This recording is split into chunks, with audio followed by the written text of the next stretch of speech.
The first sign of trouble showed up on Tuesday, right after lunch. Rylan Foster was halfway through a lukewarm packet of rehydrated chicken stew aboard the diplomatic vessel Halcyon Verge when a blotchy red spot appeared just beneath his right elbow. He noticed it only because he dropped his spoon and reached down to grab it, sleeves rolled up, and there it was, circular, raised, and oddly symmetrical. "Great," Rylan muttered, poking it. It didn't hurt. It didn't itch. It just existed. He finished his meal anyway, because skipping food on a ship like this surrounded by aliens with no concept of seasoning was asking for stomach rebellion. Then he made the mistake of mentioning it during the daily medical check-in.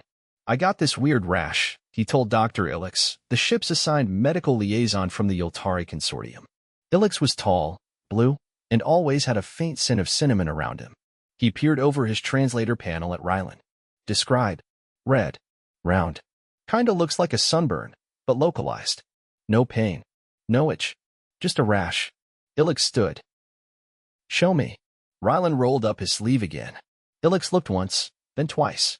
Then the alien blinked all four of his eyelids in rapid succession and took 2 long steps back. By the void, Ilix murmured, "This is the Scarlet Plague." Rylan blinked. "Scarlet what?" Ilix activated a sterile field around them, slapped a quarantine beacon to the wall, and pressed an alert on his panel. "Remain still. Do not touch your face. Do not breathe on others. This is a Class 7 contagion." Rylan looked at the rash again. "It's just a rash." "No. It is death." Ilix's hands trembled. "You must be isolated immediately." Within 15 minutes, Rylan was sequestered in a sealed med bay with 2 layers of decontamination shielding and enough sensors pointed at him to track the metabolic rate of his eyelashes. He sat on the edge of the diagnostic bed, arms crossed. "You're seriously telling me this little red patch is deadly?" Ilix stood behind the glass, speaking through an intercom. "Among the Yultari, it is fatal within 6 cycles. Boils erupt. Skin liquefies. The brain, okay. But I'm not Yultari. I'm human. We get rashes. Mosquitoes bite us. We get weird heat bumps. Sometimes we don't even know why." "Impossible," Ilix said. "No organism survives the Scarlet Plague." Rylan held up his arm. "Well, I'm surviving. So maybe you're misdiagnosing." Ilix didn't respond. Instead, he began uploading data to the Galactic Medical Archive and requested an emergency council review. Meanwhile, Rylan was left staring at his rash, which hadn't changed since lunch. By the next day, the situation had escalated dramatically. A fleet-wide alert went out. Any vessel that had docked at Station Vardis in the past 10 days was advised to initiate full biological lockdown. The diplomatic ship received no less than 32 inquiries from concerned planetary governments. Inside his medbay, Rylan was now being observed by a rotation of specialists, each more alarmed than the last. One from the Koran Assembly fainted outright. Another, from the Insectoid Vithari, insisted on burning everything Rylan had touched. By day 3, the rash had spread. Now it was on his shoulder too. Rylan sat still as 4 robotic arms scanned him, ran blood work, and analyzed his sweat. He hadn't been allowed to shower, which he found more offensive than the diagnosis. During one particularly quiet hour, a new alien entered the observation chamber. She was tall, lean, with smooth copper skin and a jaw that sloped like a wave. She introduced herself as Vexa, a virology expert from the Planetary Union. "Your kind is resilient," she said through the speaker. "We don't die easy," Rylan replied. "But I still don't think this is a plague. It's just a rash." "We get them all the time." Vexa tilted her head. "I've reviewed the data. Your cells are not necrotizing. Your immune system is not in overdrive. Your vitals are annoyingly stable. That's because I'm fine." She walked closer to the glass. "You shouldn't be. I drink a lot of water. Maybe that's helping. Water doesn't prevent organ collapse." "No, but it keeps my skin hydrated." She stared for several seconds. "You're joking." "Mostly." Vexa didn't laugh. None of the aliens ever did. From the other side of the ship, Ilix was still convinced Rylan was a walking biohazard. He refused to step within 10 meters of the medbay. Even robotic arms were sterilized 3 times before approaching Rylan. On day 5, things got worse. It started when another human diplomat, Kara Rilson, reported a similar rash on her left ankle. She was immediately quarantined. Unlike Rylan, Kara panicked. "They said it's fatal," she shouted as medical drones enclosed her in a containment bubble. "I was just wearing new boots. I thought it was a friction rash." Within hours, 3 more humans aboard the ship reported identical symptoms. All were isolated. Alien crew members began avoiding entire corridors. The galley was shut down. Supply ships refused to dock. Rylan leaned against the medbay wall and stared out through the glass. This is getting ridiculous. Vexa appeared again. 5 cases. All human. All with the Scarlet Rash. None dead. I told you. It's not fatal for us. She tapped her tablet. We need proof. May I take a tissue sample? Rylan rolled up his sleeve. Knock yourself out. A robotic arm extracted a skin sample. Vexa left without another word. That night, the ship's captain, an ancient being named Tholan who resembled a floating tapestry, called an emergency conference. Rylan was beamed in via holo. Human Foster, Tholan said, voice layered with static and gravity. You carry a death mark. I carry a rash, Rylan replied. I've had worse reactions to laundry detergent. The council murmured in a dozen dialects. Vexa stepped forward. We have analyzed the human immune response. It appears their skin reacts to a protein found in certain Yultari surface materials. It triggers a localized inflammation. In plain terms? Tholan asked. It is. Allergic. Not pathogenic. Silence filled the room. Illich shook his head. It cannot be. The Scarlet Plague is real. For Yultari, Vexa said. But this is not the plague. This is a human skin irritation. More murmurs. A representative from the Harnick Alliance stood. Then all this? The alerts, the quarantine, the panic, a misunderstanding, Vexa said. Tholan turned to Rylan. Does it hurt? No. But this whole situation does. The conference ended in awkward silence. Restrictions were lifted, slowly. Rylan and the others were released from quarantine. Illich refused to make eye contact as Rylan walked past him. Later that evening, Rylan sat in the galley with Kara, sipping a rehydrated coffee substitute. All this over a rash, she said.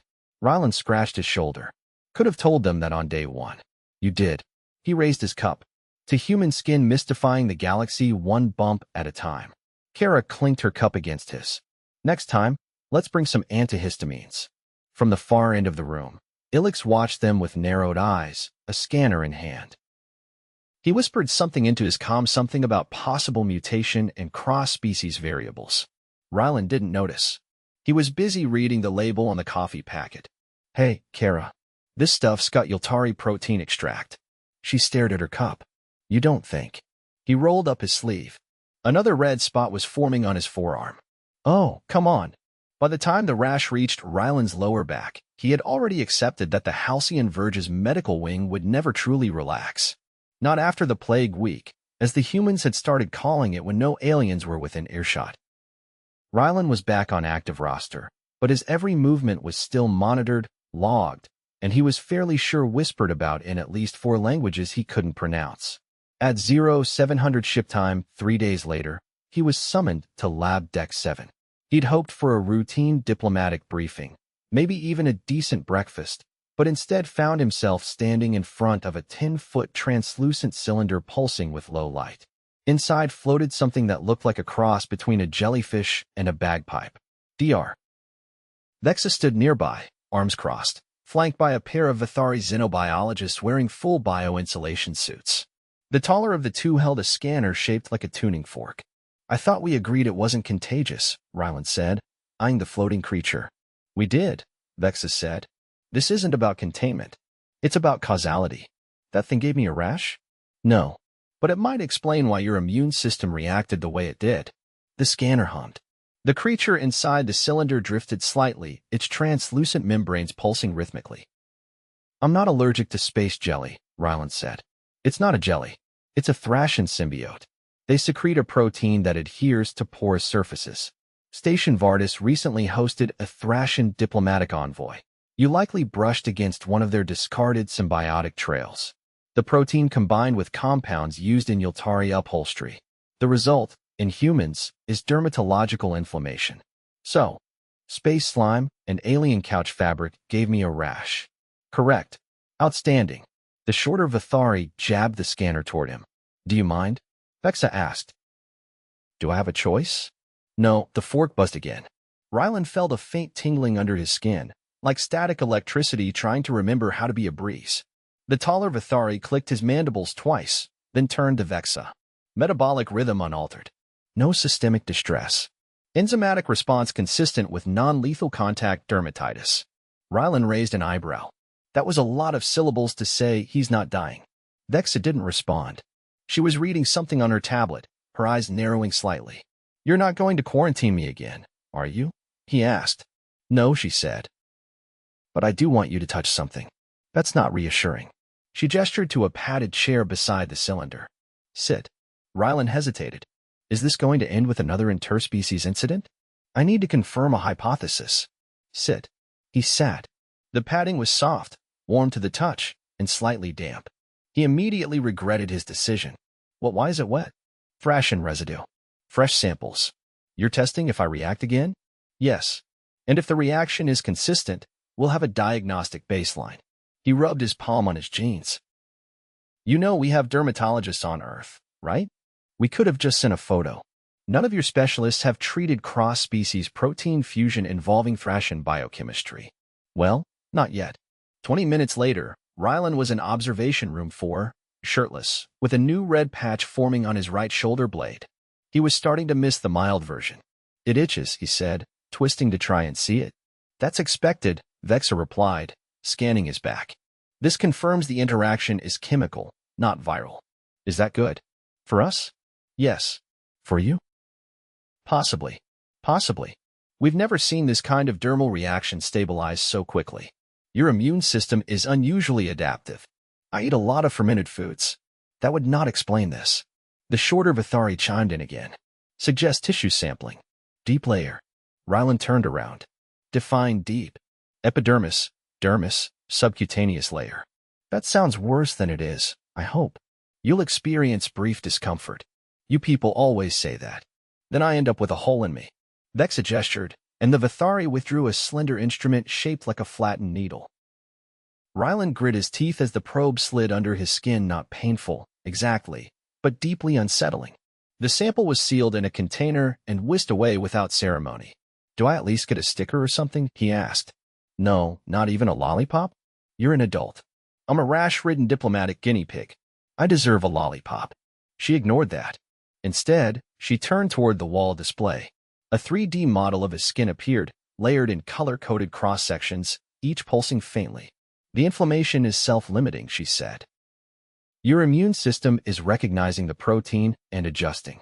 "Adjusting how?" "Suppressing the response without compromising barrier integrity." "That sounds made up." "It's not. You're building tolerance in real time." Rylan rubbed his temples. "So I'm." "What, evolving?" "No. You're adapting. Rapidly." He leaned back in the chair. "You realize if this gets out, Earth's going to sell skin samples by the ounce. That would violate at least 6 interplanetary bioethics codes. Never stopped us before." She folded her arms. "I'm submitting your case file to the Galactic Medical Symposium. Do I get royalties?" "No figures." 2 hours later, he was cleared to return to his quarters. He passed a group of Quran engineers in the corridor, all of whom gave him a wide berth. One of them made a series of clicking noises and turned to face the wall as he walked past. He stopped by the galley, hoping for something edible. Instead, he found Kara hunched over a tray of dried fruit cubes, examining them as if they might explode. "You back on duty yet?" he asked. "They gave me a clearance badge with a yellow border."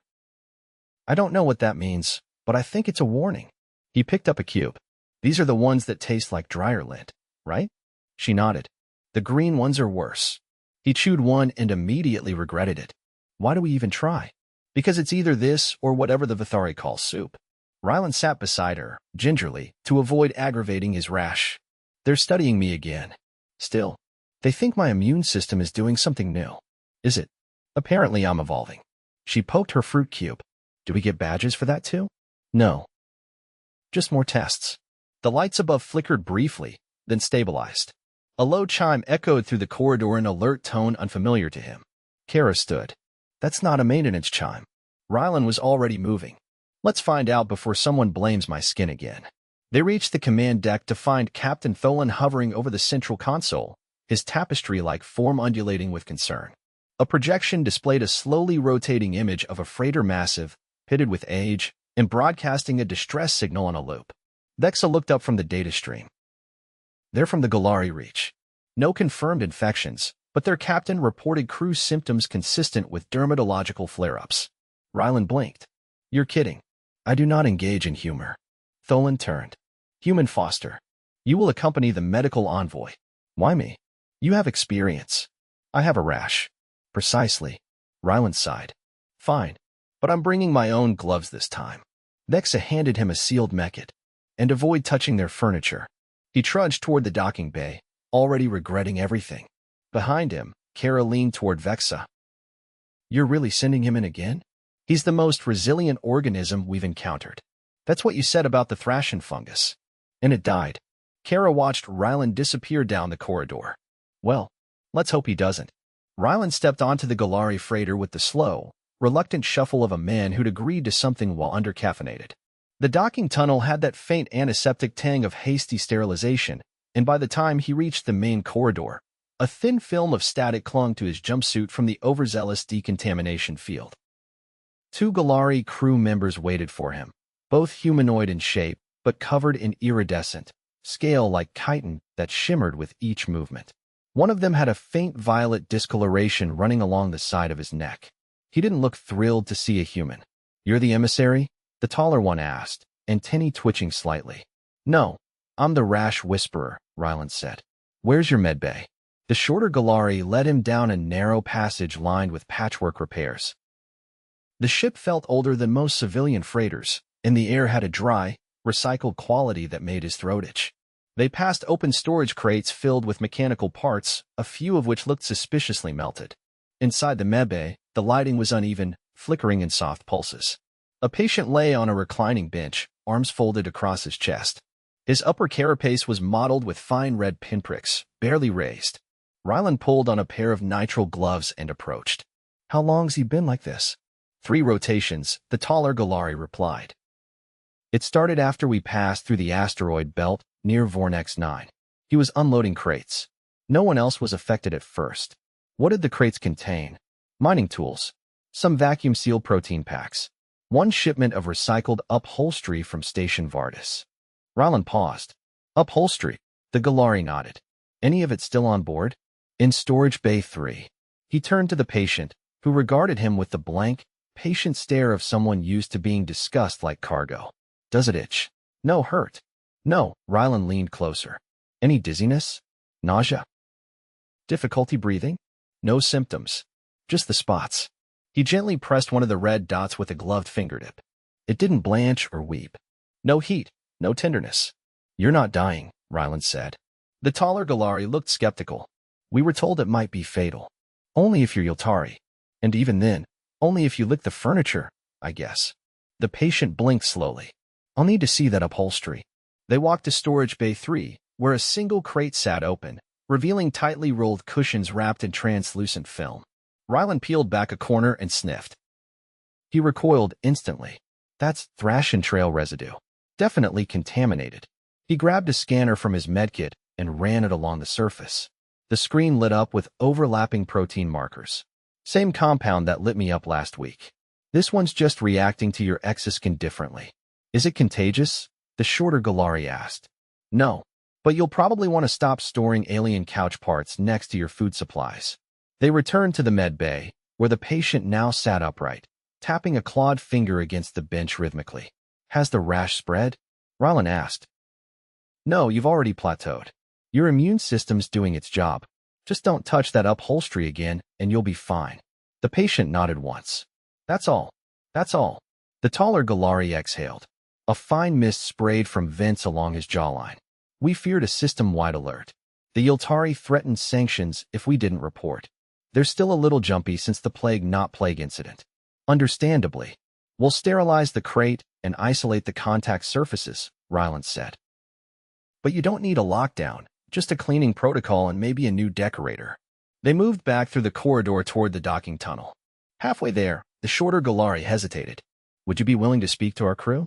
Some of them are panicking. One tried to scrub his skin off with a solvent. I can do 5 minutes, but I charge extra for motivational speeches. They gathered in the mess hall, a hexagonal room adorned with mismatched chairs and a central table shaped like a gear. Rylan stood near the food dispenser, holding a mug of something that claimed to be tea but smelled like burnt rubber. All right, he said, raising the mug slightly. Let's clear things up. You're not sick. You're not infecting anyone. And unless someone here is secretly Yultari, no one's going to liquefy. Several crew members exchanged glances. One of them, near the back, raised a hand. But it's spreading? No. It's appearing where you've had contact with a specific compound. That's not the same as transmission. Think of it like a really annoying plant allergy. You don't spread poison ivy by shaking hands. Another crew member leaned forward. But if the rash came from the upholstery, and we've all been near it, you might get spots. They'll go away.